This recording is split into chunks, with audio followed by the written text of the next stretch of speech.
नमस्कार, आप देख रहे हैं गोंडा पोस्ट। गोंडा पोस्ट के इस विशेष एपिसोड में आज एक खास मेहमान हमारे साथ हैं। ये हैं समाजवादी पार्टी के राष्ट्रीय सचिव श्री मसूद आलम खां साहब। मसूद जी, बहुत बहुत स्वागत है गोंडा पोस्ट। बहुत बहुत आपका भी स्वागत। और आपके इस नए स्टूडियो में बहुत शानदार आपने बनाया है गोंडा में, तो इसके लिए भी मेरी बहुत बहुत शुभकामनाएं, बधाई। मसूद जी, एक खासा व्यक्तित्व है आपका और राजनीतिक रूप से आप हमेशा सक्रिय रहते हैं। और पिछले चुनाव में, लोकसभा चुनाव में आप लोकसभा की चुनाव की तैयारी कर रहे थे, लेकिन आपका टिकट फाइनल नहीं हुआ। उसके बाद आपको पार्टी ने संगठन की जिम्मेदारी दी जी। इन सब के बावजूद भी आप सामाजिक रूप से काफ़ी सक्रिय रहते हैं। जी जी। हमने इनफैक्ट देखा कि कांवड़ यात्रा वगैरह के दौरान आप जो है कांवड़ यात्रा में भी लोगों को जो है सहायता उपलब्ध कराते हैं। विभिन्न सामाजिक लोगों को आर्थिक सहयोग और जो भी आपसे होता है आप उस तरह का सहयोग करते हैं। राजनीतिक रूप से आपको क्या लगता है कि ये जो आपका जो सामाजिक चरित्र है भविष्य में आपकी राजनीति में आपको हेल्प करेगा? बिल्कुल। देखिए, मुझे कोई राजनीति विरासत में नहीं मिली है। समाज सेवा, राष्ट्र प्रेम और राष्ट्र सेवा मुझे विरासत में मिली है, क्योंकि हमारे ग्रैंडफादर फ्रीडम फाइटर थे और एक बहुत बड़े, एक महान समाज सुधारक कहिए, समाज सेवी कहिए, वो अपने जीवन में उन्होंने एक बहुत मिसाल हमारे क्षेत्र में गंगा जमुनी तहजीब की कायम की और उन्हीं के पद चिन्हों पर हम चल रहे हैं। तो अब राजनीति और समाज सेवा को आप अलग नहीं कर सकते। जब आप राजनीति में हैं और समाज सेवा में हैं तो दोनों चीज़ एक दूसरे को ही जोड़ती है। जी। आपने देखा तमाम चीज़ें, कोरोना का आया, 2-2.5 महीने जब पूरे लॉकडाउन हुआ यहाँ पर, और सारी छोटे मोटे जो दुकानदार थे, रेहड़ी वाले, ठेला वाले, दिहाड़ी मजदूर, कारीगर, जब इनके घर के चूल्हे बुझने लगे तो हमें लगा कि नहीं, अब इसमें अपना रोल अदा करना चाहिए। और 2-2.5 महीने तक लगातार इस पूरे जनपद में वाहनों से, डीसीएम से, छोटी मोटी गाड़ियों से, सारे जो भी थे बिना भेदभाव के हर लोगों तक राशन, खाद्य सामग्री हमने भिजवाई। दूसरी बात आपने कही कि धार्मिक, देखिए त्यौहार चाहे हिंदू हों चाहे मुसलमान के हों, 2011 में यहाँ बालपुर के पुल जो था वो क्षतिग्रस्त हो गया और ये हुआ कि कजरी तीज में लाखों लोग, जो कि हमारे इस ज़िले की सबसे बड़ा पर्व, एक तरह से हमारे जो ज़िले में सबसे बड़ा पर्व, सबसे बड़ी भीड़ का जो त्यौहार होता है वो कजरी तीज होता है। तो ये हुआ कि सबको पृथ्वीनाथ मंदिर में ही जल चढ़ाना होगा और रास्ता बहुत ख़राब था। कन्नलगंज से लेके पृथ्वीनाथ मंदिर तक 37 किलोमीटर था। मैं ब्लॉक प्रमुख था उस वक्त। तो तमाम समाज के लोग अग्रणी आए और ख़ास तौर से ब्राह्मण समाज के लोग और अन्य समाज के हिंदू। उन्होंने कहा कि मसूद भाई, आपकी उस वक्त मैं सरकार में था, तो इतना जल्दी तो कुछ सरकार से नहीं हो सकता था कि 4-6-8 दिन में सरकार कुछ बना सकती थी। तो मैंने व्यक्तिगत अपने निजी संसाधन से, निजी पैसे से, कर्नलगंज से लेकर पृथ्वीनाथ की रोड जो थी 37 किलोमीटर सड़क, वो मैंने मरम्मत कराई। ये क्या मोटिवेशन थी कि अपने निजी पैसे से सड़क बना देना? हाँ, यही मोटिवेशन थी। देखिए, अगर मेरे पास कुछ है और मैं कुछ ऐसी चीज़ों से करके, जैसे कि उससे किसी लोगों को, जो लोग जाते हैं उनको पैर जख्मी होते हैं, सड़क बहुत टूटी हुई थी, क्योंकि श्रद्धालु जो जाते हैं वो नंगे पैर जाते हैं। तो मुझे लगा कि हमने कहा कि हमारी जो परंपरा है, जो मेरी विरासत है, वो समाज की सेवा और हिंदू मुस्लिम भाईचारे की है, रही है। हमारे ग्रैंडफादर, हमारे फादर, वो जो मुझे मिली हुई है। राजनीति तो हमने शुरू की तो है। आपको क्या मिला उससे वो करके? हाँ, मुझसे मिला, मुझसे लोगों का बहुत अथाह प्यार, स्नेह, आशीर्वाद मिला।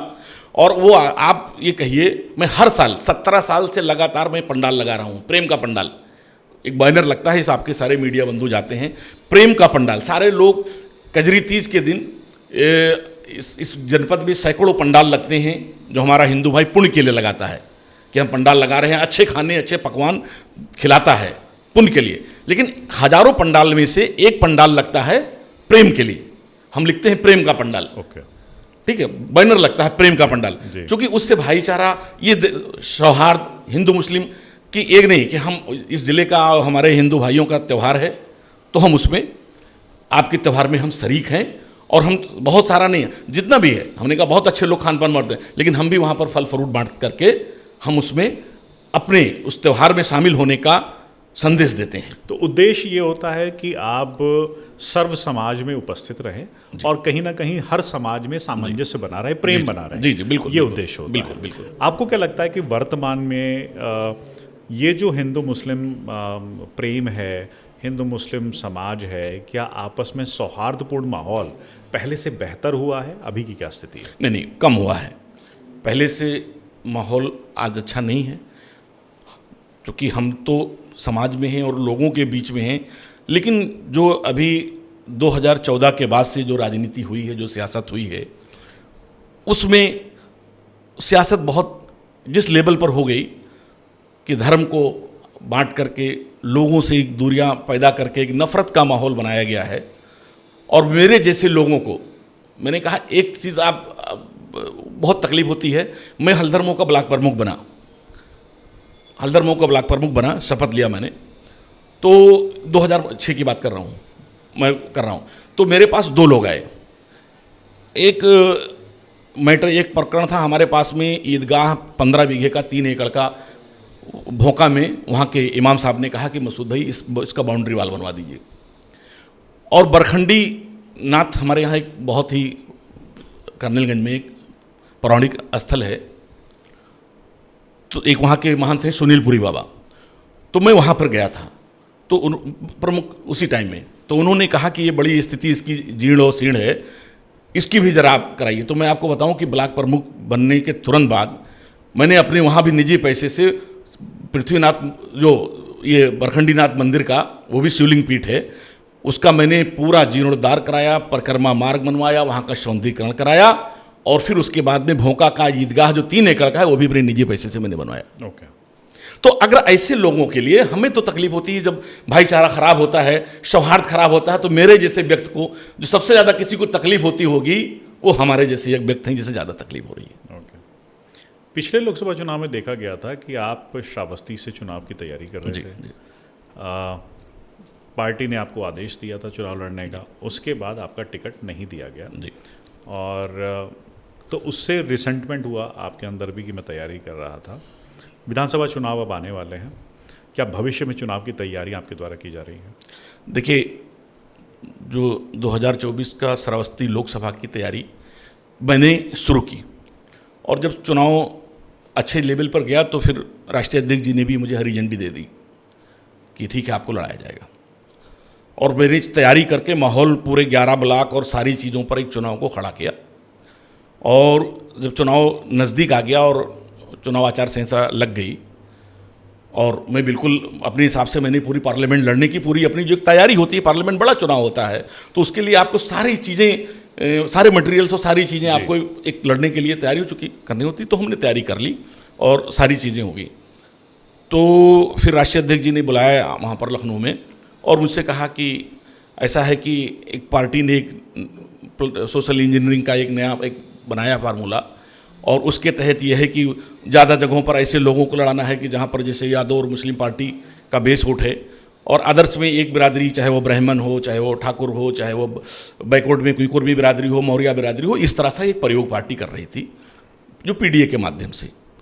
तो उन्होंने राष्ट्रीय अध्यक्ष जी ने कहा कि आप इसमें साथ दीजिए, इसमें जिताइए, और 2027 में आपको लोकसभा चुनाव लड़ाएंगे, और इसके साथ मुझे ये भी कहा कि आपको विधायक बनाएंगे। ओके।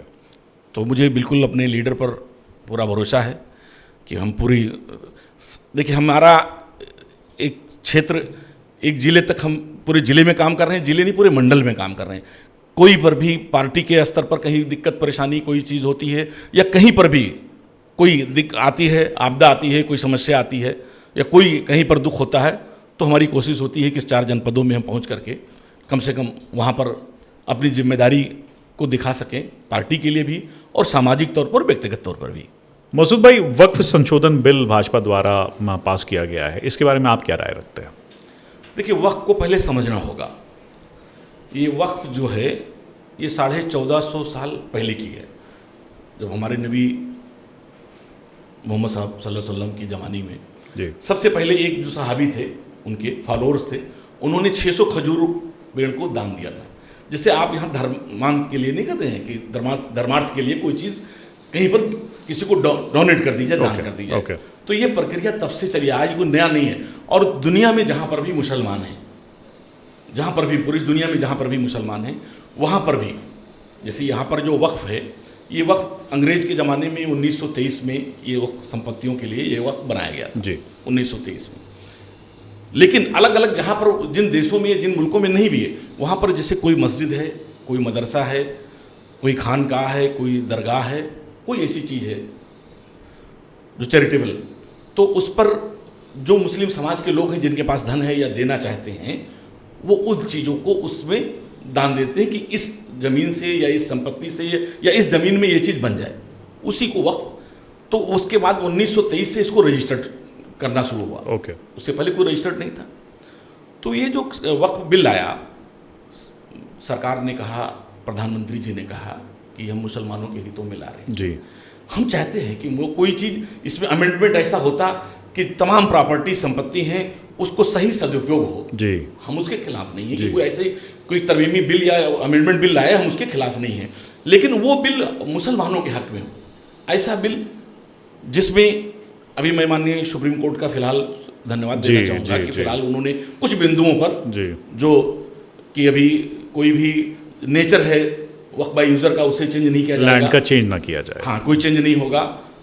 जो वक्फ बोर्ड से वहाँ पर जो मेंबर बनने हैं, जो बॉडी बननी है सेंट्रल की, उस बॉडी को भी न बनाया जाए जी जी। डीएम को रोका गया कि अभी कोई चीज़ आप हस्तक्षेप नहीं करेंगे, बाकी आगे 5 मई तक जी। लेकिन इसमें सबसे जो बात यह है कि डीएम को जैसे प्रॉपर्टी तमाम चीज़ें, हम गोंडा शहर में बैठे हैं, गोंडा शहर में आधा शहर नजूल में बसता है जी।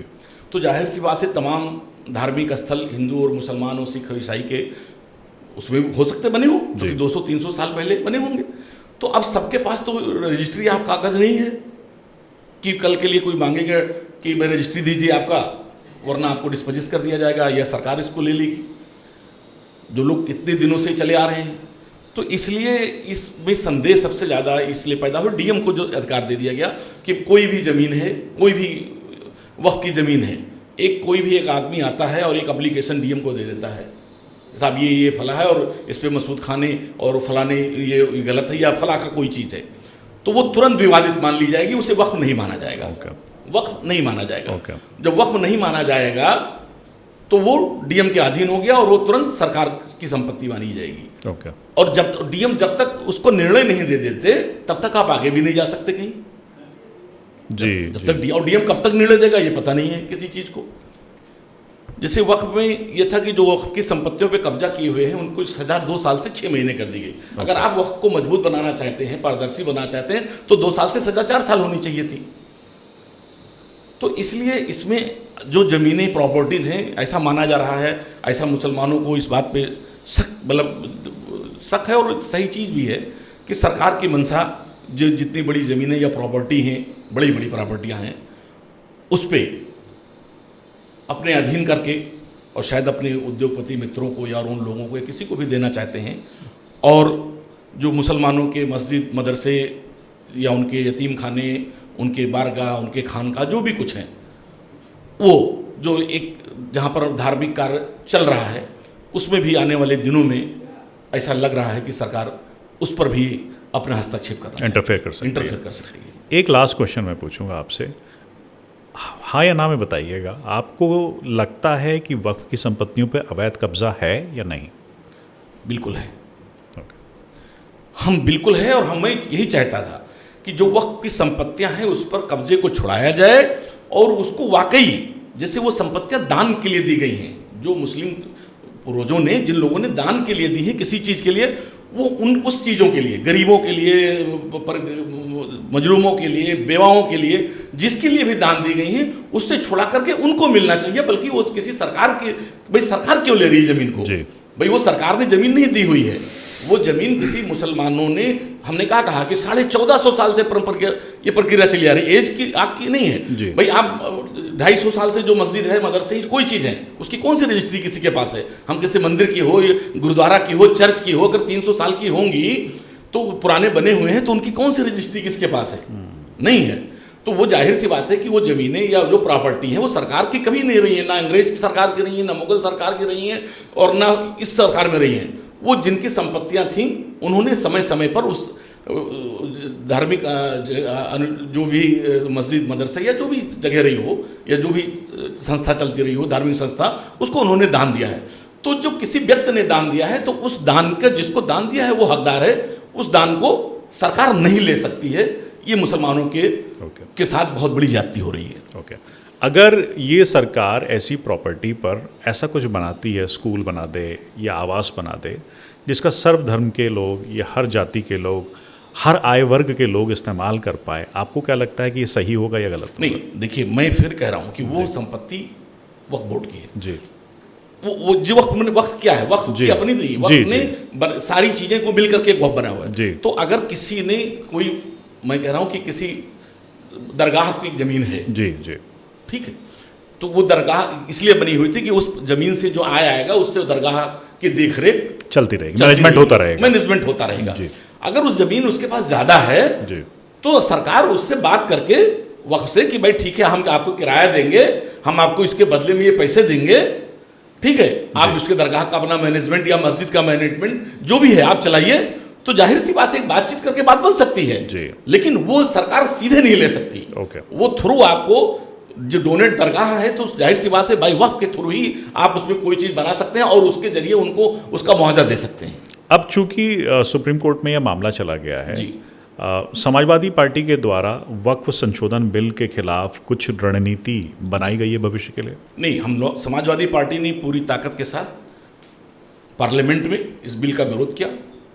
जेपीसी के सामने, जब यहाँ जेपीसी आई तो जेपीसी के सामने अपनी बातें रखी और सुप्रीम कोर्ट में भी समाजवादी पार्टी इस बिल के खिलाफ खुद गई है। हमारे वो बर्क साहब ने, उन्होंने एक पिटीशन, उन्होंने भी पार्टी की तरफ जो एक सांसद हैं उन्होंने भी वहाँ दाखिल कर रखी है।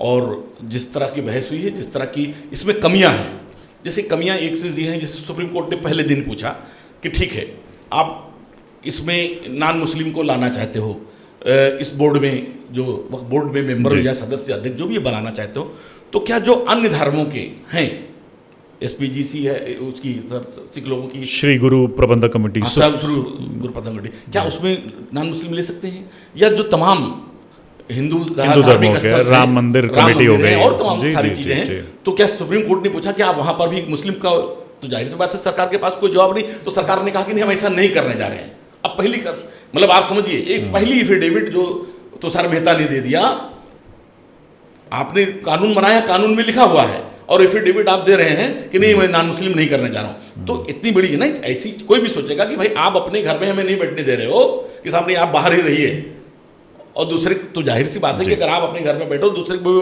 बैठाने के लिए आप तैयार हो तो हिम्मत रखो।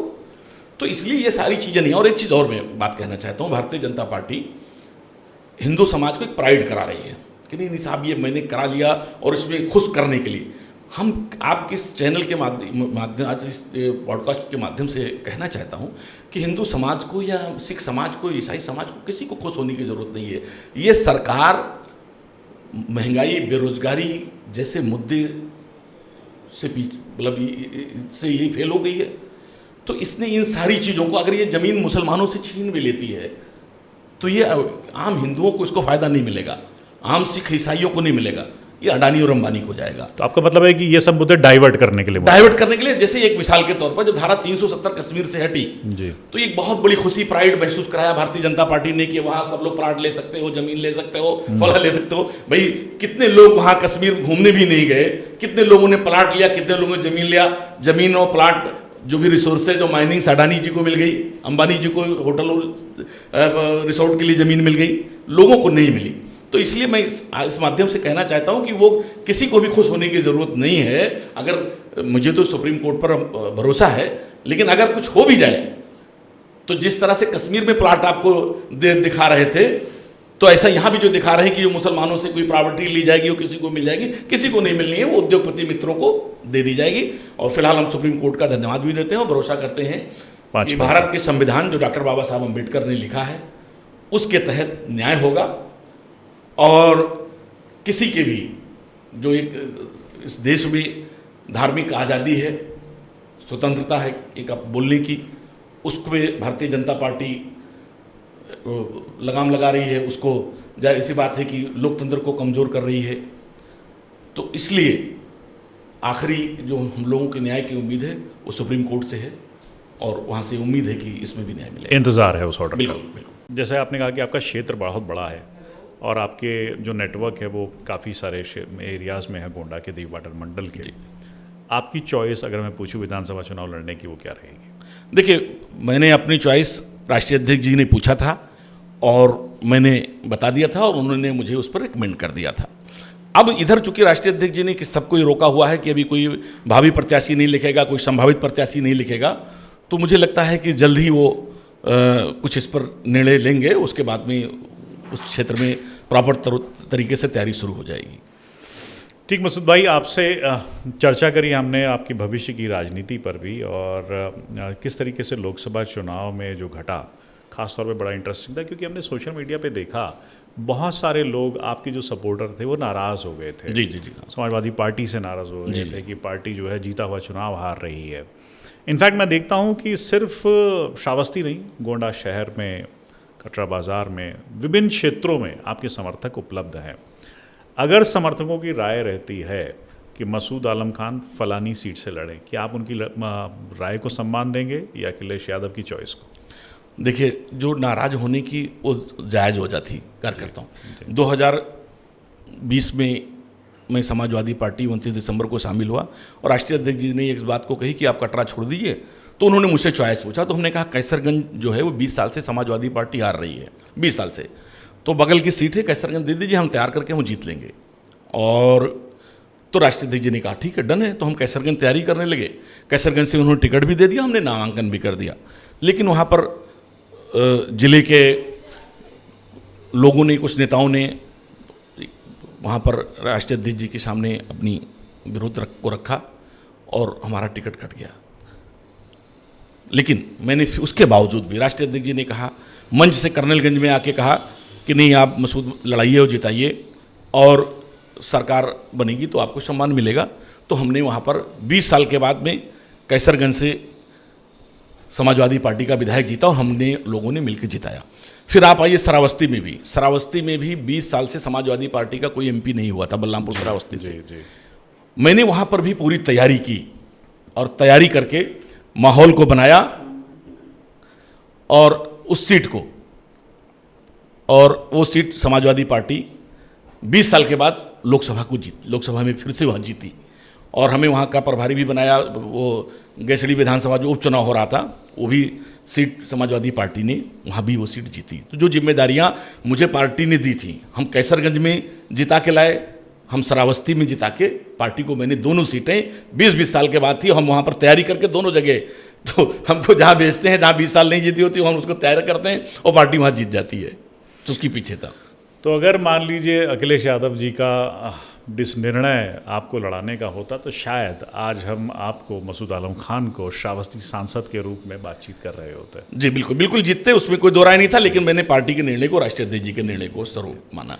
ठीक मसूद भाई, बहुत बहुत धन्यवाद गोंडा पोस्ट से बात करने के लिए। भविष्य के विधानसभा चुनाव में हम अपेक्षा करेंगे कि पार्टी आपको टिकट दे, हमारी तरफ से यही आशा रहेगी। शुक्रिया, धन्यवाद। और मुझे भी पूरा आशा है अपने लीडर पर, और हम तो क्षेत्र में, समाज में बने हुए हैं अपने पूरा काम। जैसे ही टिकट फाइनल होगा, हम मसूद आलम खान के साथ एक और एपिसोड करेंगे और विस्तार से उनकी चुनावी रणनीतियों पर तब बातचीत की जाएगी। आप लोग देखते रहिए गोंडा पोस्ट। मसूद भाई बहुत बहुत धन्यवाद।